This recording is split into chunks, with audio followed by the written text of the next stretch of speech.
नमस्कार, आप देख खबर मतलब की आपके साथ मैं दीपिका सिंह। शुरुआत करते हैं दिल्ली से बड़ी खबर के साथ, जहां यूपी कांग्रेस की बैठक खत्म हो गई है। उपचुनाव में हुई हार पर मंथन सरकार में हुआ और घेरने की रणनीति अब बनाई गई है। पीएफ घोटाले पर सरकार को घेरेगी कांग्रेस। वहीं 10 दिन सड़क पर संघर्ष करेंगे कार्यकर्ता। नुक्कड़ नाटक के जरिए प्रदर्शन किया जाएगा। प्रियंका गांधी ने बुलाई थी ये मीटिंग। तो सरकार को घेरने की रणनीति बनी है इस बैठक में और तमाम मुद्दों को लेकर मंथन हुआ। पीएफ घोटाले पर सरकार को घेरा जाएगा और 10 दिन सड़क पर संघर्ष करेंगे तमाम कार्यकर्ता। वहीं नुक्कड़ नाटक के जरिए भी प्रदर्शन होगा, लोगों को समझाया जाएगा, बताया जाएगा। ये तमाम बातें आज इस मीटिंग में रखी गई।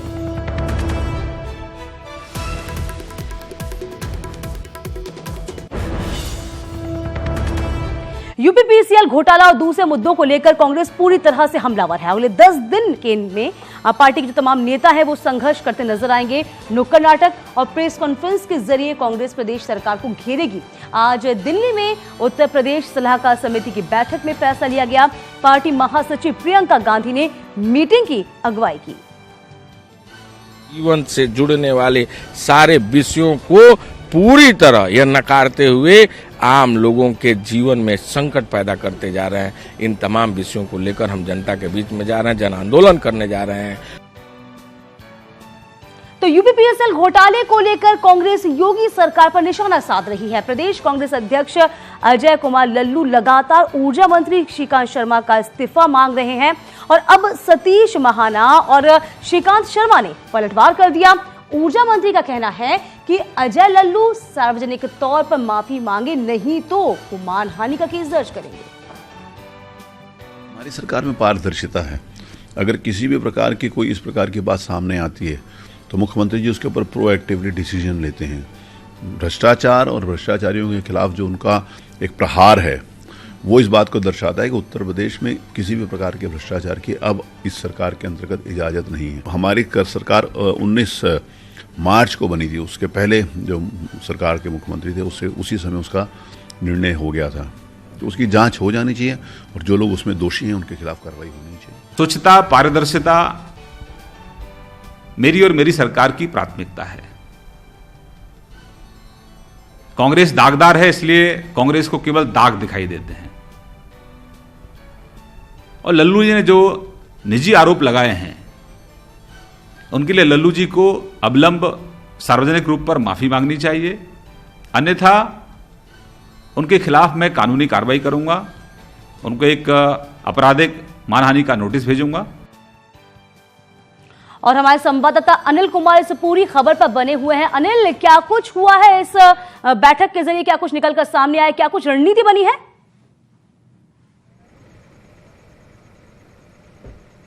जी, मैं आपको बता दूं कि करीब 2 घंटे से अधिक चली इस बैठक में, जिसे प्रियंका गांधी लीड कर रही थी, महासचिव कांग्रेस पार्टी, तो उन्होंने कई ऐसे मामलों को लेकर के बताया कि जो अगले 10 दिन में जिस तरह से सरकार को घेरने की जो रोडमैप तैयार किया गया है उसको लेकर के तमाम मुद्दों पर चर्चा किया गया, जिसमें जो डीएचएफएल है उसको लेकर कहा गया कि आखिर बताया गया कि मार्च 2017 से लेकर दिसंबर 2018 तक किस तरह से निवेश किए गए, कि इन्होंने अनुमोदन दिया। इस तरह के और कई ऐसे सवाल आए। किस तरह से इकबाल मिर्ची जो दाऊद इब्राहिम के रिश्तेदार हैं उससे संबंध जोड़ा गया। श्रीकांत शर्मा से इस्तीफा मांगने की भी बात की गई जो ऊर्जा मंत्री हैं।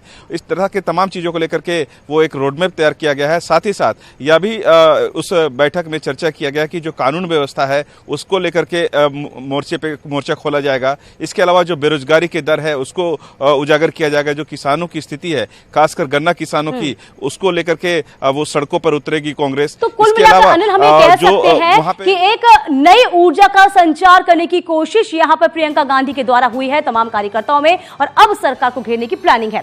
बढ़ते खबरों में आगे, बहुत शुक्रिया। दिल्ली में प्रदूषण की मार से लोग बेहद परेशान हैं। उसको लेकर सुप्रीम कोर्ट ने राज्य सरकारों को जमकर फटकारा। कोर्ट ने कहा है कि पंजाब और हरियाणा में प्रशासनिक व्यवस्था बिल्कुल ठप हो गई है, इससे लोग मर रहे हैं।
मामला देखेंगे। पराली जलाने का काम तुरंत बंद होना चाहिए और सभी राज्य इसे रोकने के लिए हर कदम उठाएं।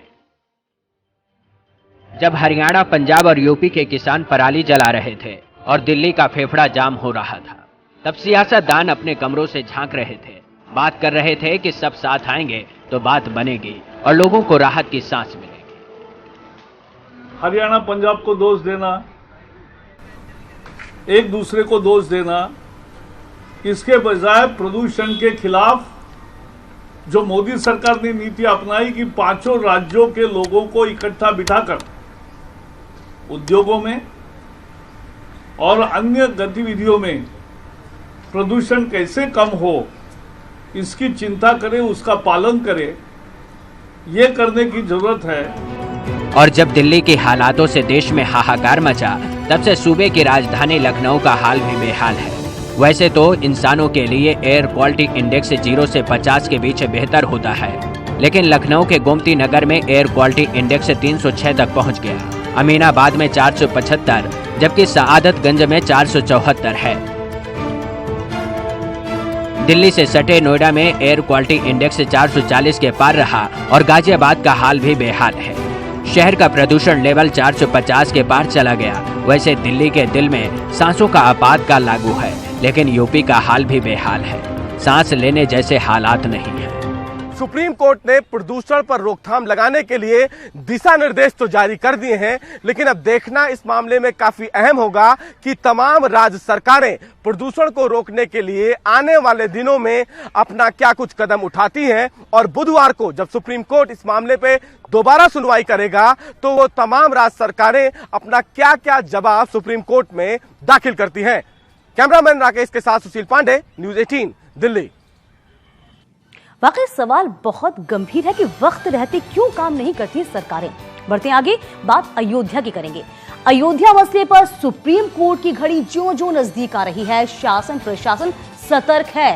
पीएम मोदी, सीएम योगी, हिंदू और मुस्लिम धर्मगुरु सभी एक सुर में लोगों से अपील कर रहे हैं शांति व्यवस्था बनाए रखने की, फैसले का सम्मान करने की। लेकिन बीजेपी के ही फायर ब्रांड नेता विनय कटियार के बोल पीएम सीएम के सुर से मेल ही नहीं खा रहे। देश का सबसे संवेदनशील विवाद, अयोध्या राम जन्मभूमि मसला। देश टकटकी लगाए फैसले के इंतजार में है।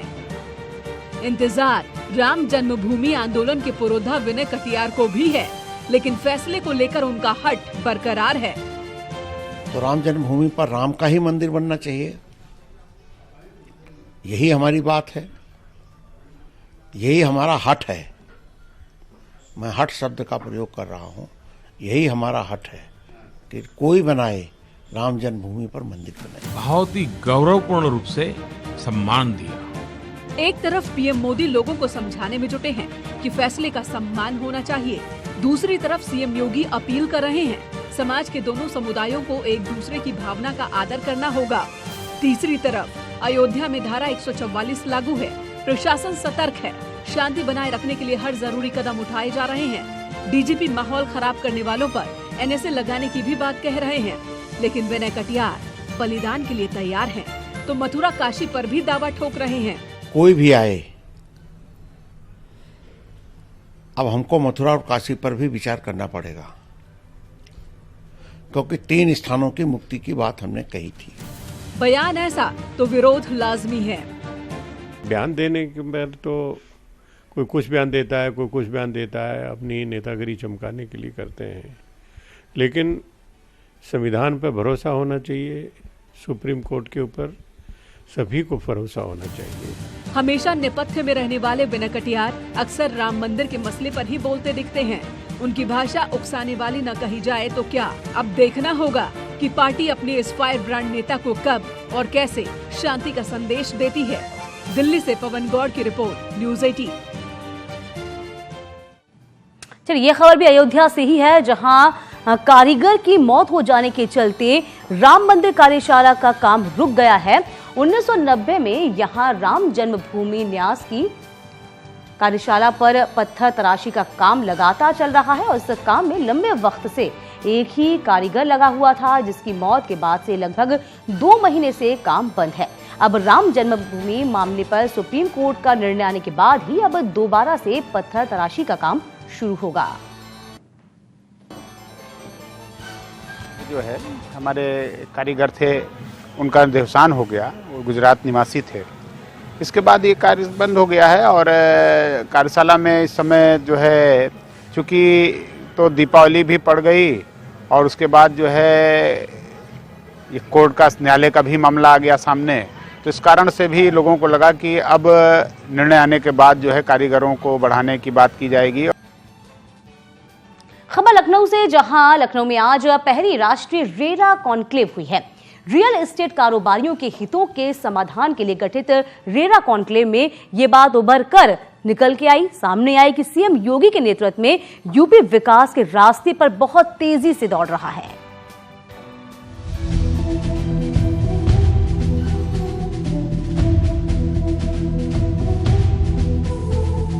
रेरा की पहली राष्ट्रीय कॉन्क्लेव को संबोधित करते हुए यूपी सीएम योगी आदित्यनाथ ने बताया कि कैसे उनसे पहले के मुख्यमंत्री नोएडा और ग्रेटर नोएडा जाने से डरते थे। मैं स्वयं एक आस्थावान व्यक्ति हूँ, तो मैं सोच नहीं पा रहा था कि लोग ये क्यों कहते हैं कि नोएडा, ग्रेटर नोएडा की तरफ नहीं जाना चाहिए।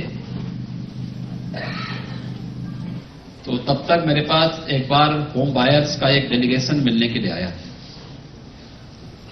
मैंने उनकी बात को सुना, फिर मैंने बिल्डर्स को बुलाया, मैंने उनकी बात को भी सुना, फिर दोनों को आमने सामने बिठा करके फिर मैंने बात दोनों पक्षों को भी सुना। और फिर मुझे लगा कि ये जो समस्याएं हैं ये उतनी बड़ी नहीं है जितना इसे बढ़ा चढ़ा करके प्रस्तुत किया गया है। और तब मेरी समझ में आया कि इसीलिए कहा जा रहा था कि मुख्यमंत्री को नोएडा, ग्रेटर नोएडा में नहीं जाना चाहिए, क्योंकि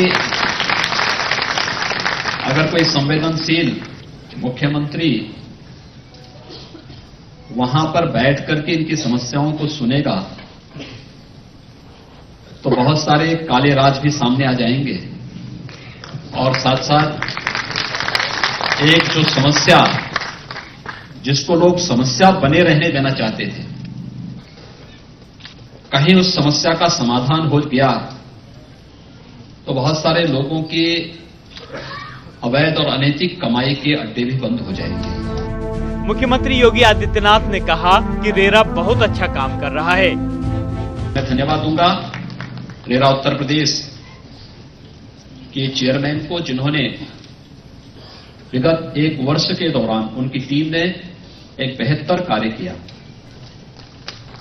रेरा का गठन हमने लखनऊ में किया, लेकिन रेरा से जुड़े हुए हमारे 80% मामले एनसीआर से जुड़े हुए 8 जनपदों से थे। केंद्रीय मंत्री हरदीप पुरी ने विकास के लिए किए जा रहे यूपी सरकार के काम की सराहना की। प्रधानमंत्री आवास योजना जो मैं समझता हूं सबसे महत्वपूर्ण है, टोटल में we have allotted today sanction 93 lakh homes total, जिसमें 14,500,000 यूपी के ही हैं। और मैं आपको बताना चाह रहा हूं, मुझे बहुत चिंता हुआ करती थी जब मैं नया नया मंत्री बना था, क्योंकि बाकी स्टेट्स ठीक चल रहा था उस समय, यूपी के आंकड़े जो थे थोड़े से आहिस्ता चल रहे थे, और उस समय जो मिनिस्टर थे अर्बन इश्यूज के, और योगी जी ने मुझे बोला था अभी हमने काम शुरू किया। अब today UP is the best performing state in most of the प्रधानमंत्री की जो हमारी फ्लैगशिप प्रोग्राम है। हरदीप सिंह पुरी ने कहा कि रेरा ने यूपी में भी शानदार काम किया है। शुरू में मुझे ये लग रहा था कि महाराष्ट्र और मध्य प्रदेश दोनों जगह बहुत डायनामिक रेरा चीफ्स थे और वहां काम बढ़िया हो रहा था, पर आज मैं दावे से कहता हूं UP has caught up there also. Out of the 45,000 के करीब, अभी गौतम जी ने दिखाया वो आंकड़े, 45,000 में से the largest percentage of solution is 12,000, 12,000 से ज्यादा यूपी के हैं जो किया है। This is dispute resolution where there are problems. RERA के पास एक साल में 20,000 से ज्यादा मामले आए, इनमें से 12,000 मामले निपटा दिए गए।